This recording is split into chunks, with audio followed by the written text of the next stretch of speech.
राम राम जी, सारे ना होपफुली सारे ठीक ठाक होंगे। तो आज की वीडियो में बात करेंगे मर्सी चांस के बारे में। मर्सी चांस क्या होता है, इसके फॉर्म कब निकलते हैं, इसकी फीस कितनी होती है, इस चीज़ के बारे में, ठीक है। और इसका नोटिस वगैरह कब आएगा, इस चीज़ के बारे में भी बात करेंगे। तो वीडियो को आखिरी तक जरूर देखना, ठीक है। सबसे पहले बात करते हैं, समझते हैं कि मर्सी चांस होता क्या है। बहुत सारे ऐसे स्टूडेंट हैं जिनको नहीं पता कि भाई मर्सी चांस होता क्या है, किसको मर्सी चांस मिलता है, ठीक है। अभी मैं आपको एग्जाम्पल देके समझाता हूँ कि मान लो किसी ने 2022 में, जुलाई 2022 में एडमिशन लिया है और जुलाई 2025 में 3 साल का उसका कोर्स है वो कंप्लीट हो जाता है, ठीक है। और उसका बाई चांस बैड लक उसकी रीअपीर रह जाती है फर्स्ट सेमेस्टर, थर्ड सेमेस्टर, किसी भी सेमेस्टर में, ठीक है। तो क्या है कि उसको रीअपीर का फॉर्म भरना होता है। तो 3 साल का अगर कोर्स है तो आपका 25 के 3 साल बाद और लगा लो। जैसे जुलाई 2025 में आपकी ग्रेजुएशन कंप्लीट होगी मान लो, लेकिन रीअपीर पेंडिंग है, तो 3 साल और 28 जुलाई 2028 तक आप नॉर्मल रीअपीर का फॉर्म भर के अपने रीअपीर क्लियर कर सकते हो। 2 साल का कोर्स है तो उसको आगे 2 साल मिलते हैं, ठीक है। मान लो किसी ने 2023 में एडमिशन ले लिया जुलाई में, 2025 जुलाई में उसकी पोस्ट ग्रेजुएशन कंप्लीट हो जाती है, तो 2 साल और 2027 तक, जुलाई 2027 तक उसको नॉर्मल रीअपीर चांस के थ्रू अपना रीअपीर क्लियर करने का चांस मिलता है, ठीक है, सीधी सी बात।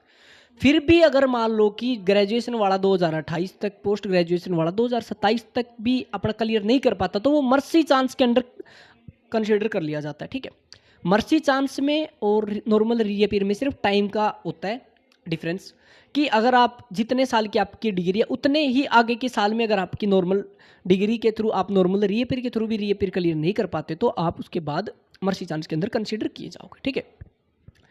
इसके बाद क्या होता है कि इसमें भाई डिफरेंस होता है फीस का। जैसे नॉर्मल रीअपीर की फीस कितनी होती है आपकी, 1100, 1200, 1300, 1500 रुपये, 1700, मैक्स टू मैक्स 1800 रुपये पर सेमेस्टर।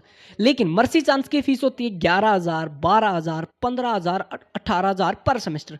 ये डिफरेंस रहता है आपका, इसलिए टाइम रहते अपनी रीअपीर क्लियर कर लिया करो, ओके। उसके बाद बात करते हैं कि भाई फॉर्म कब निकलते हैं। भाई लास्ट 2024 में पेपर हुए थे, उसके बाद कोई नोटिस नहीं आया, 2025 का सितंबर आ गया है। अभी आपका कभी भी नोटिस आ सकता है, क्योंकि सितंबर और अक्टूबर के अराउंड ही नोटिस आता है और नवंबर के अराउंड आपके पेपर हो जाते हैं लगभग, ठीक है। तो भाई आपके नोटिस आएगा तो वीडियो डाल देंगे व्हाट्सएप चैनल के ऊपर, अपडेट भी कर देंगे। डिस्क्रिप्शन टॉप कमेंट में हमारा व्हाट्सएप चैनल दे रखा है, उसको देख लेना जाके एक बार, ठीक है। तो वहां पे क्या होता है आपका कि भाई आप फॉर्म भर देना, पेपर हो जाएंगे, आपका नोटिस आएगा। नोटिस अभी तक आया नहीं है यूनिवर्सिटी का, भाई एडमिनिस्ट्रेशन में कुछ दिक्कत चल रही है, क्योंकि आपने देखा होगा रिजल्ट भी डिले हो रहे हैं भाई, डेट शीट भी डिले हो रही है, एग्जाम से भी डिले हो रहे हैं, एडमिशन भी डिले हो रहे हैं, ठीक है। तो कितने न कितने दिक्कत है भाई, इस वजह से ही आपका नहीं आ रहा। तो टेंशन मत लो, कभी भी नोटिस आ सकता है, जब नोटिस आएगा वीडियो बना के बता देंगे, ठीक है। इसके बाद बात करते हैं कि भाई आपका फार्म भी नोटिस आने के बाद ही निकल जाएंगे, ठीक है। नोटिस आएगा उसमें बता दिया जाएगा इस तारीख से फार्म भरे जाएंगे, इस तक आपकी लास्ट डेट रहेगी, ठीक है। उसके बाद क्या होगा कि भाई आपका रहेगा एग्जाम्स के बारे में। ऑफलाइन एग्जाम होंगे आपके, एमडी यूनिवर्सिटी के अंदर ही होंगे भाई, ठीक है। कहीं किसी कॉलेज में एग्जाम नहीं होते मर्सी चांस के, ठीक है।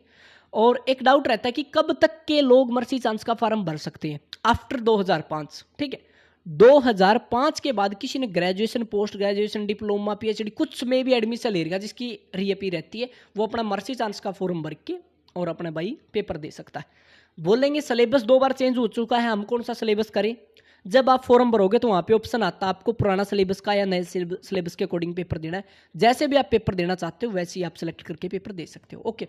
ऑफलाइन पेपर होगा, होप करता हूँ मोस्टली मेजर से आपके डाउट है वो क्लियर हो गए होंगे। सो आज की वीडियो में इतना, मिलते हैं जल्दी नई वीडियो लेके, तब तक के लिए राम राम।